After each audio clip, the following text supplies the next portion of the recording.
There is a vision board hanging in your room right now that your brain stopped seeing 3 weeks ago.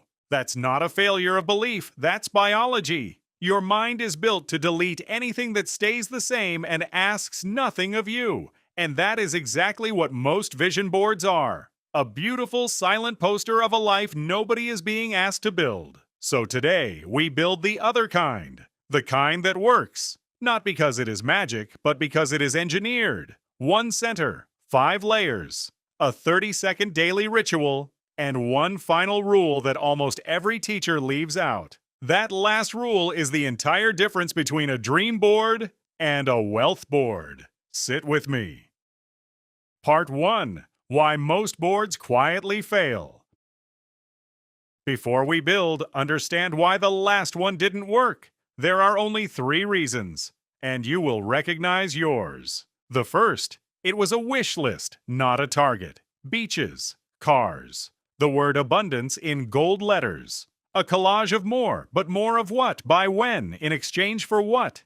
A vague desire returns a vague result. Napoleon Hill called the fix a definite chief aim. The older traditions of my country call it a sankalpa, a vow with a number and a date attached. A wish drifts, a vow points. The second, it was a fantasy you never actually entered. You pinned a villa you have never stood in, a jet you would not know how to book, and every time you walked past it, something in your chest quietly said, not for you. The subconscious does not argue, it simply declines. A board your nervous system rejects is worse than no board at all because you now practice disbelief daily. The third, it lived where nothing happens. Behind a wardrobe door, inside a notebook, built one enthusiastic Sunday in January and never touched again. And even when it was on the wall, after 2 weeks it became furniture, wallpaper, deleted, wish list, fantasy, wallpaper. Now let's fix all 3. Part 2. The 5 layers.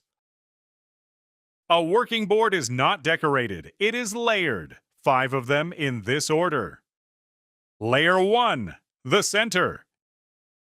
Dead center, larger than everything else. The number and the date. Not financial freedom, not abundance. A figure you could write on a check, and the month you intend to hold it. Directly beneath it, one line most people never write. What you will give in exchange. Hill's forgotten clause. Money is a receipt for value delivered. So your center reads like this. By March 31st, I am holding amount. Earned by the thing you build, sell, serve, or ship.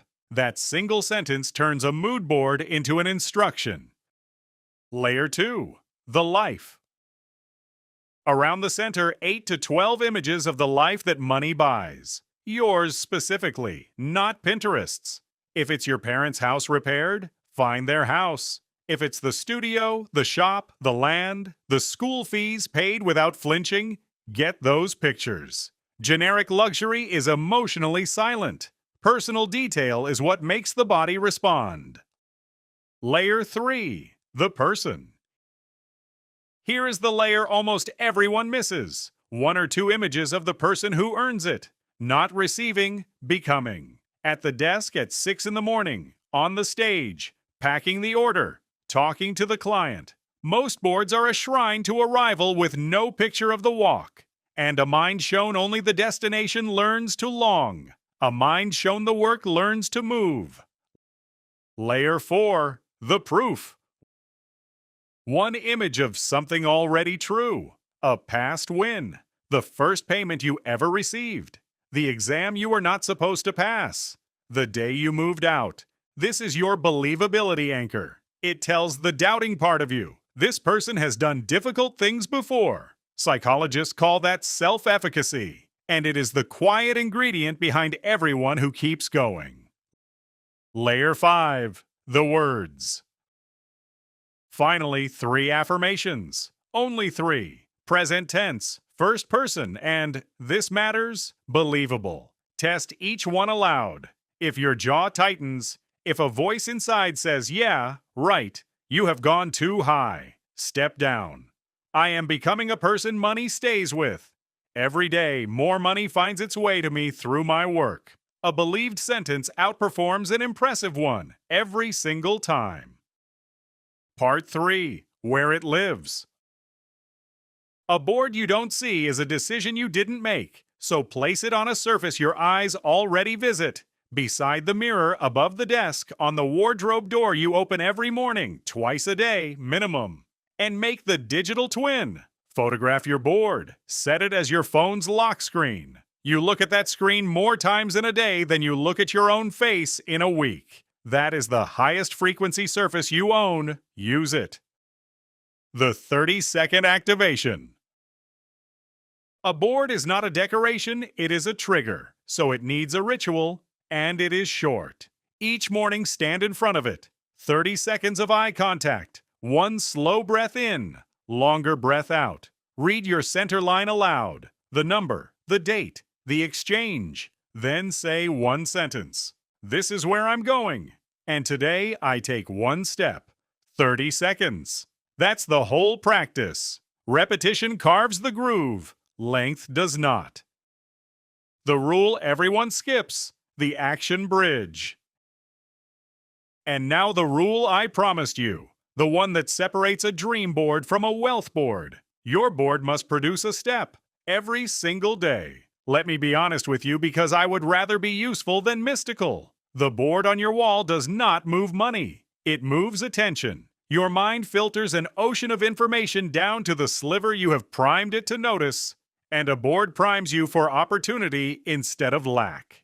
The offer you would have scrolled past, the person you would not have messaged, the price you would not have raised, those start appearing. They were always there. You were not. But attention only pays when it is spent. So end each morning ritual by naming one action in one of 5 directions. Ask. A pitch, a follow-up, a raise, a negotiation, offer, a service, a product, a piece of work put into the world. Create. An asset that can earn while you sleep. Learn. One skill that raises what you are worth. Connect. One person who can buy, refer, or open a door. 1 a day. 5 a week. Do that for 90 days and the board stops being a picture of your future and starts being an accurate description of your calendar. Because manifestation without action is just daydreaming with better branding. Karma Yoga said it long before the modern teachers did. Your right is to the effort. Act fully. Then release the anxiety about the fruit. Refresh, review, close. 2 last things. Refresh it every 90 days. A board that stays identical for a year becomes wallpaper again. And this time, the deletion is permanent. And on review day, do one honest exercise. Rate the believability of your center number 1 to 10. Write it down. Compare it to the number you wrote 90 days ago. That quiet shift from a 4 to a 7 is the real result. The money is downstream of it. A monk keeps very little on the wall. But what he keeps, he looks at every day and he acts on it before noon. Build that board. Not the pretty one, the working one. If you build one thing this week, build this. And when you do, come back and comment the single word built with the date on your center. I read them. And there is something quietly powerful about putting a date where other people can see it.